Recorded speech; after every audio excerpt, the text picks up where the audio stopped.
Splendor ಒಂದು ಬಂದಿತ್ತು ಸರ್ವಿಸಿಂಗ್ಗೆ, ಅದರ ಸೈಲೆನ್ಸರ್ ಬೋಲ್ಟ್ಗಳು ಕಟ್ಟಾಗ್ಬಿಟ್ಟಿತ್ತು.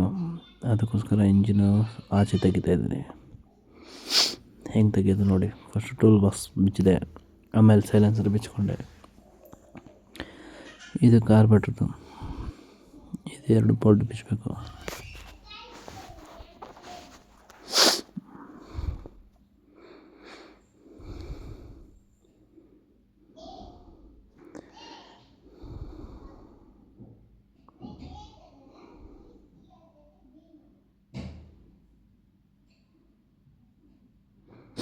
ಪ್ಲಗ್ ವೈರ್ ಕೂಡ ತಗೋಬೇಕು.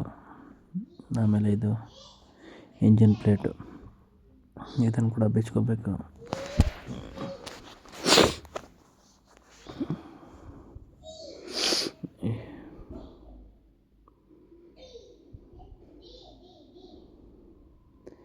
ಇದು ಹೆಡ್ಡಲ್ಲಿ ಏರ್ ಪೈಪ್ ಬರುತ್ತೆ, ಇದನ್ನು ಕೂಡ ಬಿಚ್ಚಬೇಕು.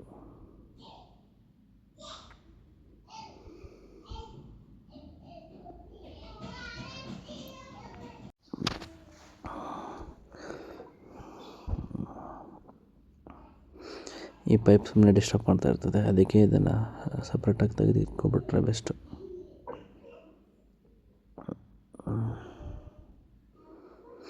ಇದು ಗೇರ್ ಲಿವರು.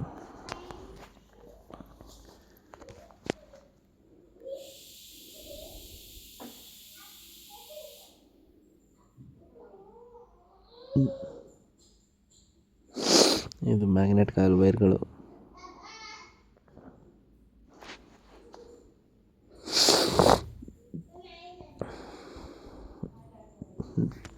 ಇದು ಇಂಜಿನ್ ಕೆಳಗಡೆ 2 ಬೋಲ್ಟ್ ಬರುತ್ತೆ ಚಾಸಿಗೆ, 12 ಸೈಜ್ ಬೋಲ್ಟು. ಬಿಚ್ಚೋಕ್ಕಿಂತ ಮುಂಚೆ ಆಯಿಲ್ ಟ್ರೈ ಮಾಡ್ಕೋಬೇಕು. ಆಯಿಲ್ ಟ್ರೈ ಏನಕ್ಕೆ ಮಾಡೋದಂದರೆ ಆಯಿಲ್ ಆಗೋ ಚೇಂಜ್ ಮಾಡಬೇಕಲ್ವ, ಅದಕ್ಕೋಸ್ಕರ. ಇದು ಬೆಡ್ಡಿಂಗ್ ಬೋಲ್ಟು.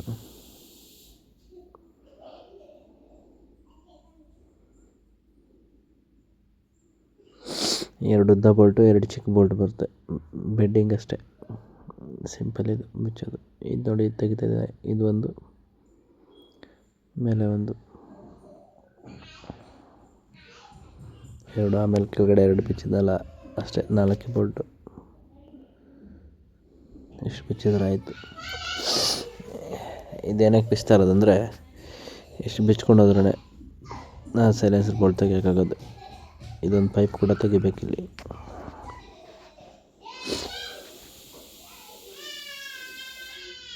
ಹೆಡ್ಡಲ್ಲಿ 2 ಬೋಲ್ಟ್ ಕಟ್ಟಾಗಿದೆ. ಇಷ್ಟೇ, ಇಂಜಿನ್ ಆಚೆ ತೆಗೆದಾಯಿತು ನೋಡಿ. ಬೋಲ್ಟ್ ಕಟ್ಟಾಗಿದೆ, 2 ಬೋಲ್ಟ್. ಈ 2 ಬೋಲ್ಟ್ಗೋಸ್ಕರ ತೆಗಿಯೋಕ್ಕೋಸ್ಕರ ಇದು ಇಂಜಿನೇ ಬಿಚ್ಕೊಂಡು ತೊಗೊಂಡೋಗ್ಬೇಕು.